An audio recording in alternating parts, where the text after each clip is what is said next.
finding that peace on earth within the self, the more beings that can do that, because this is our natural state and available to us. And so we own where we're not feeling that yet without judgment, but we're stepping into a time where we have the opportunity to fully embody and bring down these heavenly frequencies on the earth plane.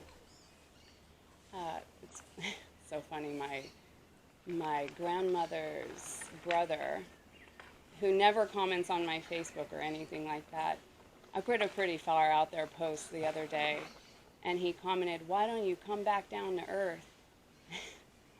And I was like, all right, I guess I will. And that's what it feels like we're all doing. I feel like I've been floating around in the cosmos for a while, and now it's time to come down and help all my star brothers and sisters remember ancient information about our advanced technologies and who we really are. And it takes transcending the oppressed human story to tap into the divine codes, the avatar codes, the superhuman codes.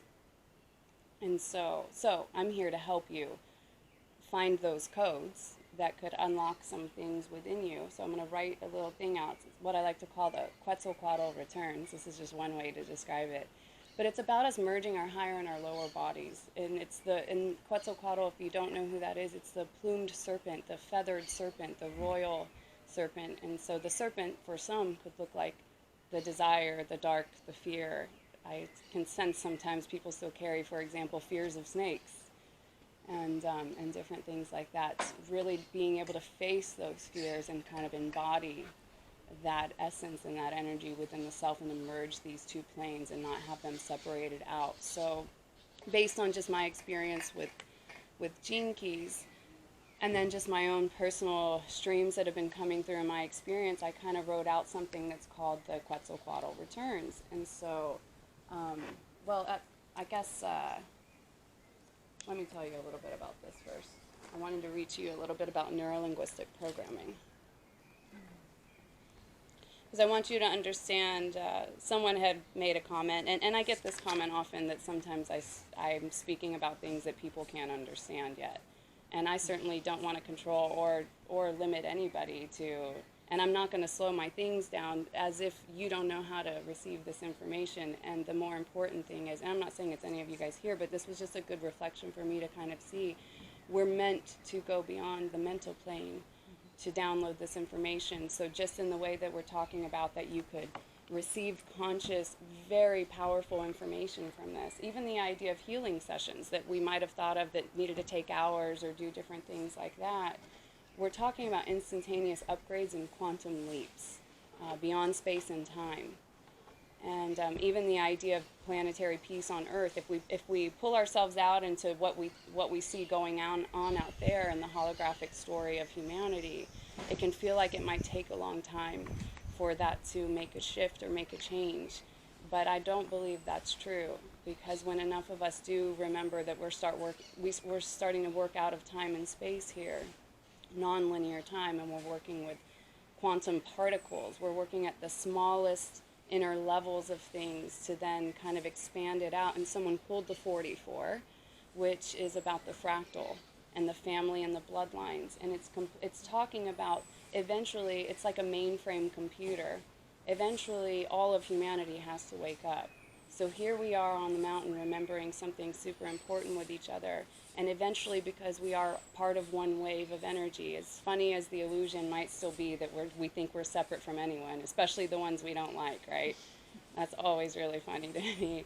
This is the best way to clean yourself up, is to find those people you don't like in your life, and to look within yourself about that.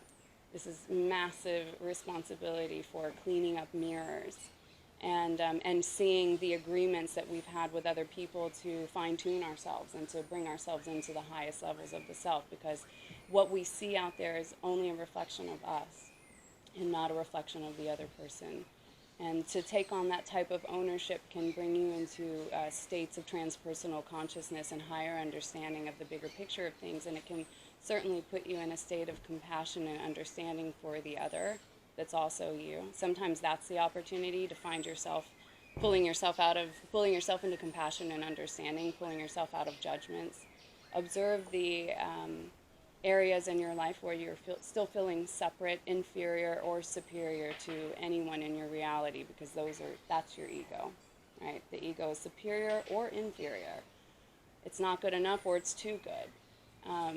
And so we're no longer comparing to one another, because we're remembering the fabric of how deeply we are connected together. So it's interesting. I use external conflicts and external mirrors to guide my way back home to singularity, to the one point, to the 0 point, to the oneness and the unity, and remembering that everyone without exception is me. Even if there's a man starting a war in another country, that's also me. Because we're looking to embody unity consciousness here, and there are no exceptions to the rule.